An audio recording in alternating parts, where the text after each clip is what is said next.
Assalamualaikum warahmatullahi wabarakatuh. Selamat malam mahasiswa sekalian.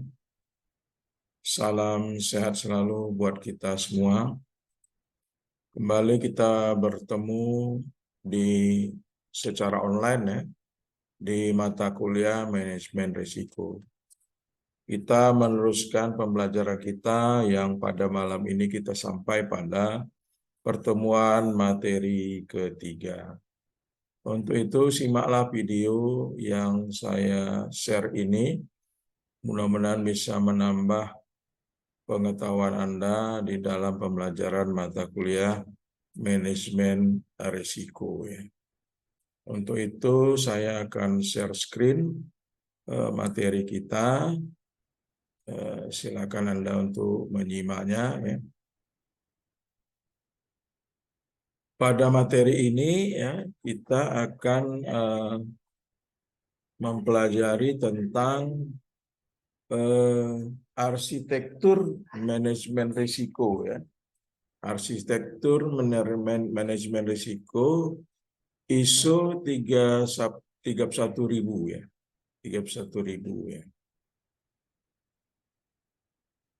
ISO 31000 dan COSO Sebelum minggu kedua, pertemuan materi kedua kita bicara tentang COSO COSO RM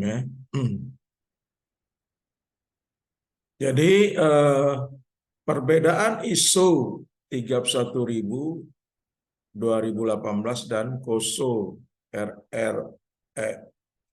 Enterprise Risk Management Perusahaan memiliki beragam pilihan dalam menentukan dalam menerapkan standar manajemen risiko. Di Indonesia sendiri terdapat dua standar yang paling dikenal dan dijadikan rujukan penerapan manajemen risiko di perusahaan-perusahaan. Di antaranya adalah ada dua Pertama adalah Komite of Sponsoring Organization of the Tradeway Commission Enterprise Risk Management atau yang biasa disebut COSO COSO ERM. Lalu Integrated Framework and the International Organization for Standardization atau biasa disebut dengan ISO 31000. Dari kedua standar tersebut, arsitektur ISO 31000 lah yang ditetapkan oleh Badan Standarisasi Nasional atau BSN sebagai standar panduan manajemen risiko dengan menerbitkan SNI ISO 31000 2018. Lalu, meski disusun dengan tujuan serupa, kedua standar tersebut memiliki kesamaan dalam berbagai aspek dan komponennya. COSO RRM memungkinkan organisasi untuk mengelola risiko dalam risk appetite atau suatu keadaan di mana organisasi memilih untuk menerima, memantau, mempertahankan diri, dan memaksimalkan diri melalui peluang-peluang yang ada. Sementara ISO 31000 itu merupakan sebuah panduan atau best practice yang diterbitkan oleh International Organization for Standardization yang ditujukan untuk dapat diterapkan dan disesuaikan dengan semua jenis organisasi dengan memberikan struktur dan pedoman terhadap semua operasi yang terkait dengan manajemen risiko.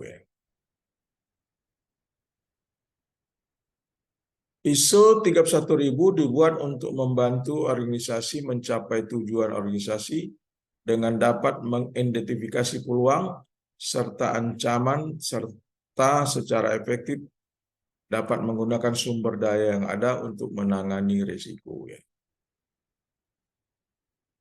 Lalu perbedaan yang lain adalah COSO memandang risiko sebagai kejadian yang mungkin terjadi dan memiliki pengaruh negatif terhadap pencapaian tujuan organisasi. Sedangkan ISO mengartikan risiko sebagai efek ketidakpastian terhadap tujuan organisasi.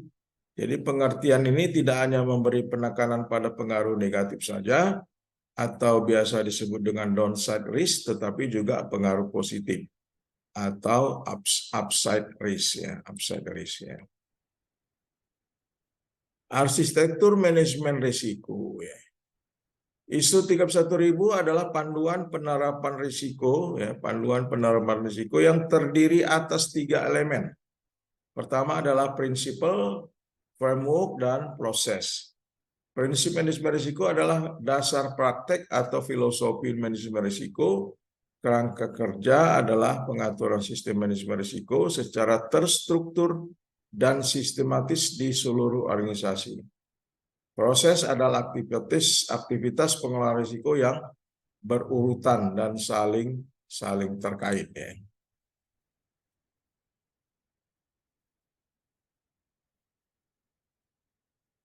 Jadi ISO 31000 itu menekankan tujuan yaitu meningkatkan kinerja, mendorong inovasi, dan mendukung pencapaian sasarannya.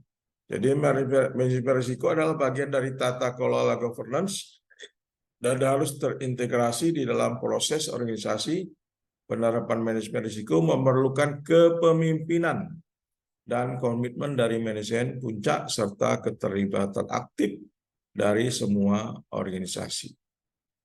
Demikianlah penjelasan saya di dalam materi pembelajaran kita, yaitu materi ketiga ya, pada malam ini materi ketiga. Silakanlah Anda membaca-baca referensi lainnya ya, untuk dapat memahami daripada proses atau pembelajaran kita pada mata kuliah manajemen risiko. Kemudian agar segeralah melengkapi keanggotaan daripada kelompok ya, keanggotaan kelompok ya. Nah, silakan dilengkapi ya. Nanti saya kepingin tahu kelengkapan dari 30 orang di WA Group ini apakah sudah tersebar ya, di semua kelompok tema yang saya berikan. Jadi makalah itu merupakan salah satu bentuk ya. Jadi begini ya saudara-saudara atau mahasiswa sekalian, bahwa dengan saya mendapat nilai A itu sangat mudah. Ya. Mudah sekali mendapatkan nilai A. Asal mengikuti aturan-aturan yang saya berikan. Pertama, rajinlah Anda untuk hadir di perkuliahan, baik secara online maupun secara tatap muka. Ya. Jadi penilaian kehadiran itu 75% ya, 75%. Yang kedua apa? Kerjakanlah kuis ya. Nanti kita minggu depan akan mengadakan ujian kuis. Karena masih online, akan saya share soalnya, lalu nanti Anda email jawabannya ke saya ya. Ketiga adalah mengerjakan tugas atau mengerjakan kelompok tugas makalah kelompok ya. Jadi kalau kuis itu sifatnya individu, sedangkan tugas makalah adalah kelompok ya, per kelompok ya. Jadi nanti pada materi 14 dan 15 kita sempatkan untuk mengadakan presentasi makalah dalam bentuk PowerPoint ya. Jadi andai kata semua tugas ujian UTS dan itu Anda kerjakan, pasti akan mendapat nilai A. Kenapa? Kalau misalnya Anda malas, tugas tidak dikerjakan ya, mengharapkan UTS dan UAS, itu baru 70%. Nggak akan dapat nilai A. 70% itu B. Jadi kalau dengan saya, mudah sekali mendapat nilai A. Pertama, kehadiran 75%. Kedua, kerjakanlah tugas individual, yaitu kuis. Yang ketiga adalah tugas makalah. Jadi kalau Anda mengerjakan kuis, sudah dapat 10%. Udah nilai 80, udah dapat nilai A. Ditambah lagi kalau mengerjakan makalah, maka pasti akan mendapat nilai A yang lebih besar lagi. Untuk itu demikianlah apa saya, mudah-mudahan Anda paham dan mengetahuinya, dan segera tuntaskanlah eh, makalah ya nanti pada pertemuan 10 ya, agar bisa dapat dikumpulkan, bisa di email ke email saya ya. Demikian saya sudahi pembelajaran ini dengan ucapan salam sehat selalu bagi kita semua. Assalamualaikum warahmatullahi wabarakatuh.